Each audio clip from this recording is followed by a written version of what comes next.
9 years ago. 9 years ago, when I was just getting out of high school. Matter of fact, it wouldn't even be just that. Some might say it might even be 10 years. You know, when I was in high school, you know, I chose to do music. And now I want to talk about my journey. You know, the things that I learned, the things that I discovered, and how I got to where I am today, and how I, you know, truly began out. I do want to apologize, you know, for the way that I look. You know, I am still stiff from going for my walks, working out. So let's go ahead, you know, and let's begin. So a long time ago, you know, when I was younger, you know, during when I was a baby, you know, like many years ago, you know, there was always music. You had rock, you had your disco, you had your funk, and you had your hip hop. You know, you had your nice, fun hip hop, and that's what I really endured, was hip hop right there. You know, I truly loved it. I liked the funk. You know, I wasn't too thrilled upon the rock or disco. No. You know, a lot of artists that I would personally grow up listening to, you know, when it came to the era of rock that I did grow to love, is like the punk gothic rock, like songs like from Nickelback to Linkin Park and Eversonce and Guns N' Roses. From there you would get, I guess we go start doing the funk with soul in between there. You have people like Earth, Wind and Fire, right? Just, you know, Earth, Wind and Fire. I guess when it came to the culture of funk, pop, people like LaBouche, Black Box, you had Prince, Michael. In terms of hip hop, from Run DMC, NWA, Eazy-E, LL Cool J, Snoop Dogg, Dr. Dre, Tupac, Biggie, Will Smith. You had TLC, Young MC at the time as well. See, even far as going in as what, Rakim and Eric B, 50 Cent, Chamillionaire, G Unit, just to name a few. Even as far as saving a lot of music that I personally enjoyed when it came to physical copies. Like, yes, you know, we are in the era of digital music, so I got experience with all three, from cassette, vinyl, CDs, digital, you name it. You know, I got that experience. I do. During at the time, you know, my part in music was necessarily being a lead background dancer. You know, I was a street performer, a background dancer, a break dancer, if you will. You know, and I did that. Now, why did I stop? Honestly, man, I got lazy about it over the years. I really got super lazy about it. Honestly, you know, that's what happens. You know, it gets to it gets to the best of us. You know, it does. Am I saying am I losing weight now to go back to doing that? Absolutely not. I'm actually doing it for my health, because there were some health issues that caught up big time, and I said, you know what, we have to do something about it. So I've been doing that. So during the time, you know, with that, we messed around, man, on cassettes, doing at the, you know, freestyles at the terms, or trying to do full songs, not really knowing what we were doing, you know, as kids. But we had fun doing that. Matter of fact, we enjoyed, or I personally enjoyed, a lot of that. A good variety right there is what I enjoy doing. And, you know, we just, there's no longer that fundamental fact anymore, you know, in music. You know, there's really not. I would say the first time for me when really getting into music, when trying to discover myself as a MC, would be freestyling. You know, we would freestyle pretty much in school. you know, in the classrooms or in the bathroom. So I would most definitely take myself to try to challenge myself. Now, people gravitated towards me. I wasn't the best at it, but my skills were growing, and people were vibing to that. They liked what I did. I don't know why, but they's like, you know, spit something for us. So that's what I would do, and I would hold myself throughout the years when it just started getting bigger, bigger, bigger, bigger, bigger, right? And that's what I did.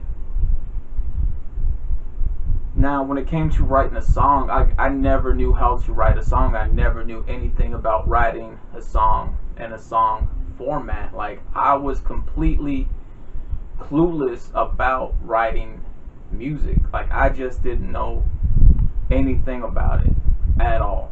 Like, how do I write music? How do I do that? Where do I go to write this music at?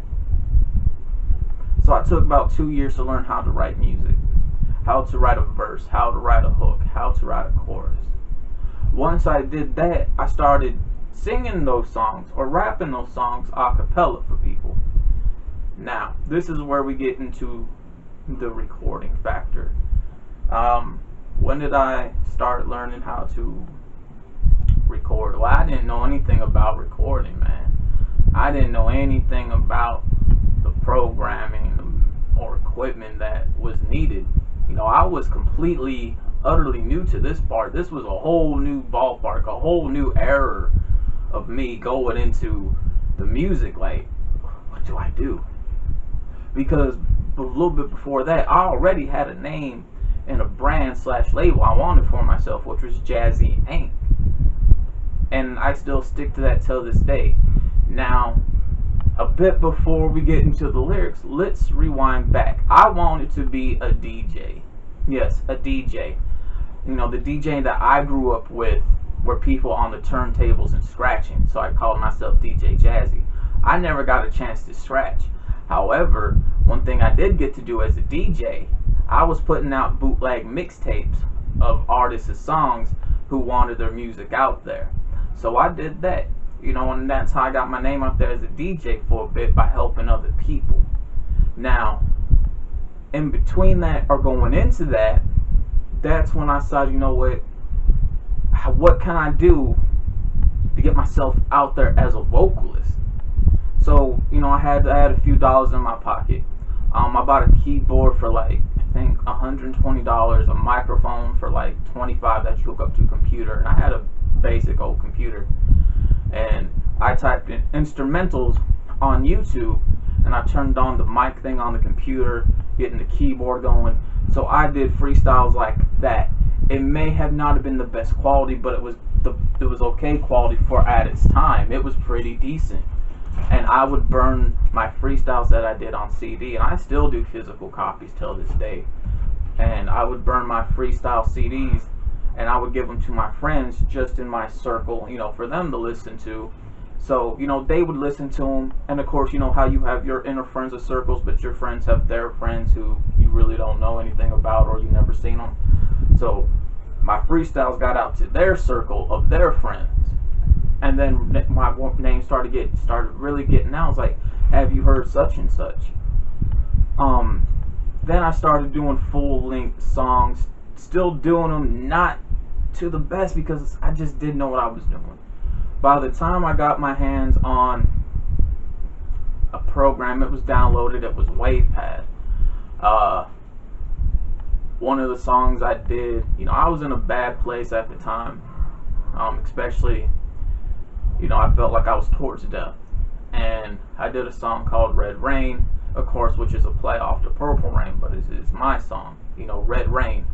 And when I did that, a lot of people liked it. When I put it out on audio and did a full BS music video with it, late night, and a lot of people enjoyed that. I gave it to a homie of mine who is a DJ Trap. He went down to Atlanta and gave it to one of the producers who works for Atlanta Records, and he listened to it. So he came up specifically, here to Tennessee, right? Because he wanted to go see, you know, Eric, who was a clothing store who used to manage artists back in the day. And when the producer came up, he asked about me. Well, one day I was walking past there, and where I was just going just to lay down somewhere in the field and hope to die, because that's where I was at the time. Once I met this dude, I freestyled for him right there in the parking lot. Now, me, I do not have my words match up to rhyme. If anything, I'm a storyteller. I'm an MC. That's what I do. He's like, you got something. Your words need to rhyme, but you definitely have something. And I can tell he was feeling it. Now, at the time, I was working with a partner of mine's, MG, those that may know him as, you know, White Fox or Creekwater White, or now thabanditt. You know, a lot of my music that I put out, you know, before, I tried doing to the best of my ability, the best of my quality that I had within our in and out relationship. And I was putting in more of the work. Now, those that have seen the videos of me putting it out either on my ChEDDErTarY931 channel or my Jazzy Entertainment channel, yes, those are reasons why I left. But the main reason why I left is because there was no room for me to grow with him. He wanted people more so in the back and just have full control. That's why a lot of projects I did before in the past I decided to redo, because I didn't like how they were when I was with him. So I left. And, you know, the rest from right there, you know, pretty much it is what it is. You know, it's history. You know, you take everything into account, you know, that's why I left. It's because of the music, mostly. You know, I started, as my journey, you know, I started learning about the business, and the business ain't all rainbows and gumdrops, man. You know, I can go on forever about what I learned about the business, man, and it's a lot of bullshit at the end of the day, because if anything, it is a false dream. It is a dream that's being sold to you, something that is false, you know, and you have to make it for what it is on yours. And let me tell you something, man, when I stepped into it, nobody would let me in, so I had to force my way in, per se, into this music game. People that I tried to hit up before because I really wanted to do something, they wouldn't let me. But now, as we skip on to where I am now, a lot of people are now trying to hit me up. You know, I could say a lot of things to expose it, but I'm not going to. Out of one, respect, because a lot of these artists really were fucking with me back when my music quality wasn't shit. They showed love, so I'm not going to do that. I understand the mindset of where they are right now, and yeah, they're not doing much, you know. A lot of them, you know, they're a bit older than me. They're about almost in their 40s, and you know, they're married, they got kids now. You know, they got full paying jobs. They got responsibilities. Me, I'm not on a brand. I'm not on a label. I'm not at all. You know, everything that I do, when I do my physical copies, and you guys might see a bit of the new ones right here above my head. I do my own Photoshop work. I buy the blank CDs, the cases. Once that, I gather up some other money to get the disc, the stuff that goes onto the CD. From there, I go on and get my stuff printed up that I need for my cases and my CDs. You know, I get a good discount, but I only put out a certain amount. And once that amount is gone, you know, there is no more. It's good to have multiple places where your music can perform at, and that's what I have.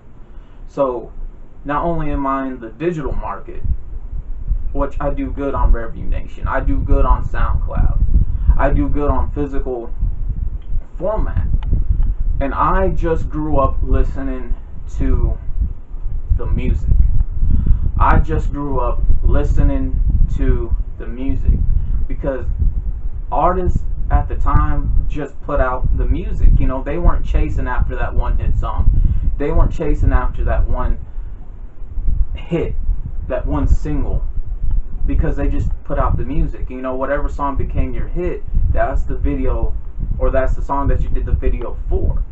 You know, people were just putting out songs individually, which led into their full-length project.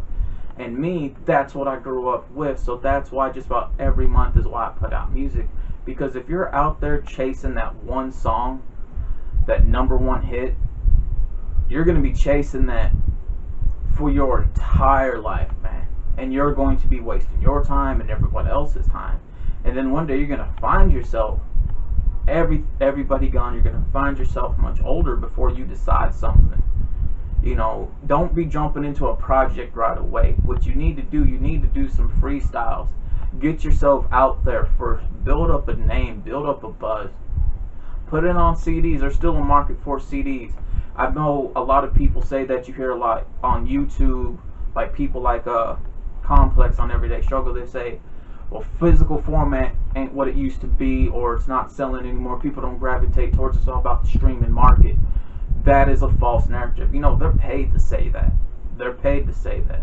It's not even them, it's also others. Believe it or not, if you truly do your research, you really see that physical music performs better than digital. Because digital, there's no way to balance out those numbers, because you're not going to want to buy the full project digital. You're not going to want to buy the songs individually. You may want to buy 1 or 2 songs that are the singles, but people just want the music, so they're going to find a way, if anything, to get that music without paying for it, even if it means getting a physical CD as well.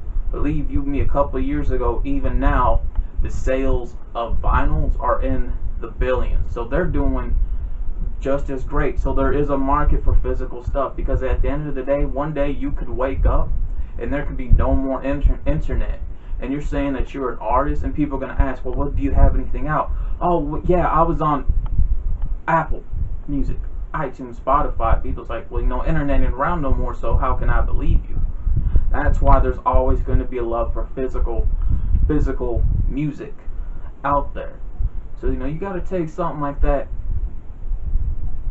into mind, man. You really, really do. I know even as I was learning the business, you know, I was learning how to work the equipment.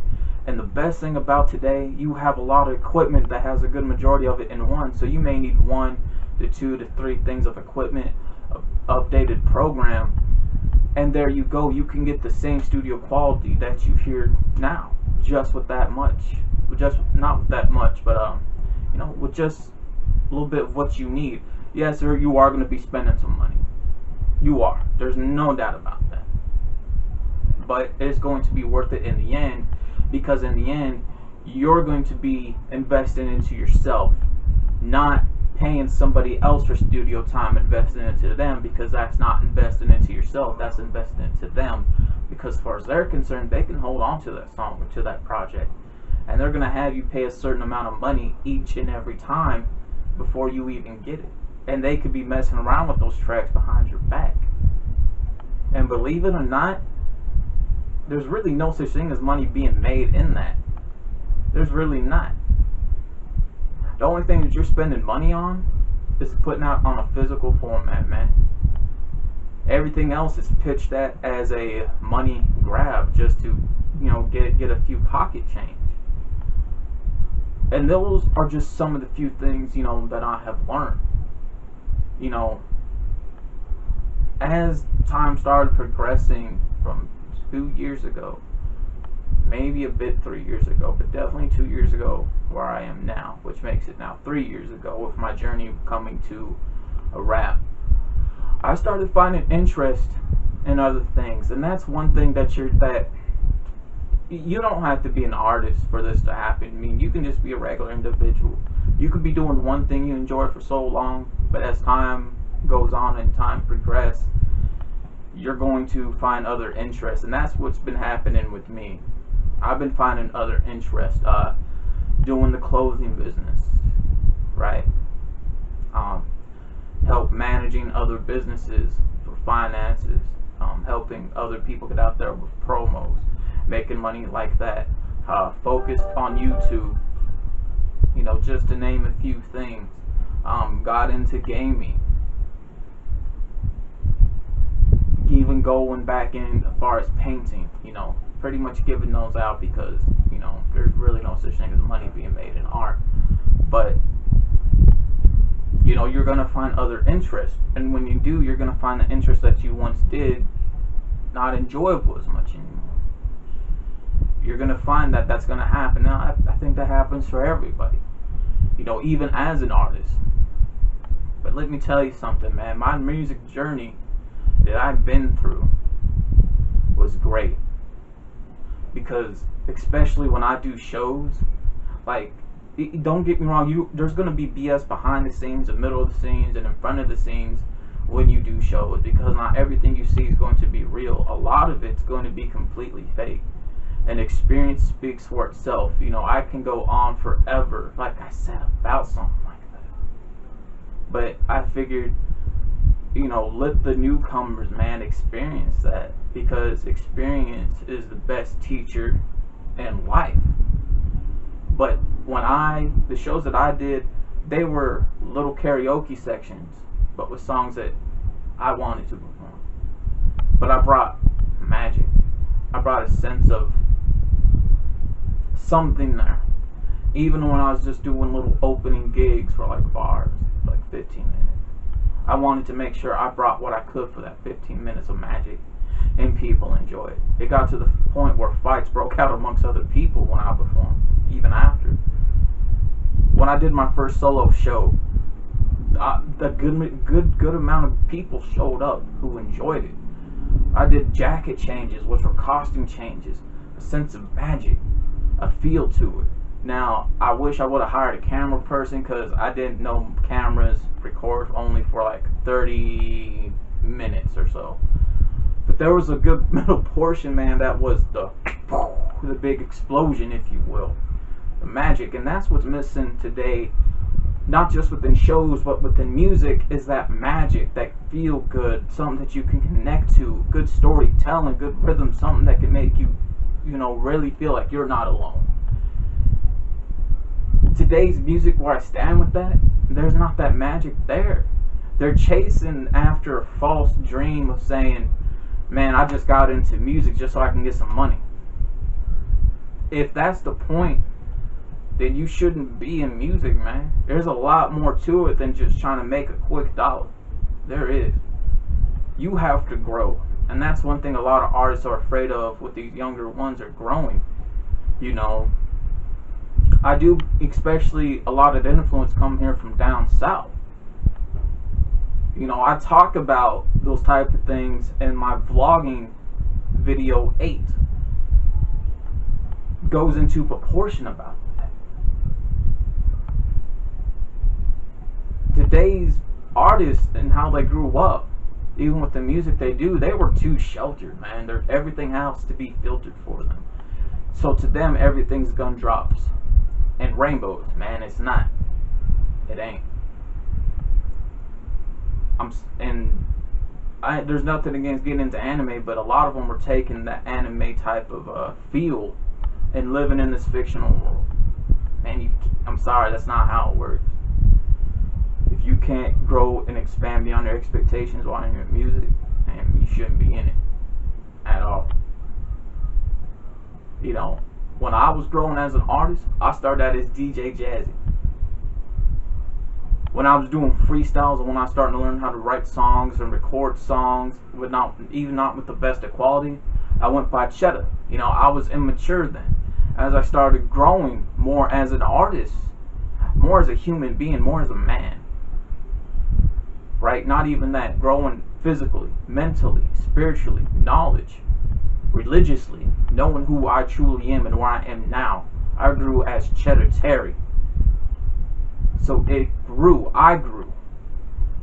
And that's one thing that a lot of people in music just don't have anymore, is that growth, because they don't know who they are. They don't. And a lot of it is the same shit. A lot of it is, man. You know, when you get an overinflated ego, you really forget a lot of things. You do. You know, I've been down that path a bit myself, and I had to come right back up into reality. But let me tell you something, the real music journey, it's not it's not as bright and happy as you think it's going to be, man. You're going to have a lot of your ups and downs. You're going to have a lot of fucked up days. You're going to have some good days, too. My music journey, it was an excellent journey. If I could do it all over again, just to redo it, to replay it for laughs and kicks now, because I know what I need to do, yes, I would do it again. I really would. But, you know, I can't turn back time like that. But I enjoyed my music journey, man. The fun of it. Like, I'm a huge music collector. Like, this is my music shelf. I know you guys can't see the bottom. I got vinyls, cassettes, music movies, my Michael collection, Prince collection, my funk collection, my 90s collection, my early 2000s to mid 2000s collection. Like, this is what I grew up on, you know, just doing the music. And with this coming to a wrap, within the next clip that you're going to see is all of my music that I have done in physical format, even some other stuff in between, because this is what it's about, man. Just doing the music. You don't have to be like everyone else. It's literally about creating your own lane, being yourself, man. I guarantee you people are going to gravitate towards you. Then you also got to be careful with who you work with as well. With that being said, I hope you guys enjoyed this next clip. I hope you guys enjoyed this interview, and I'm out.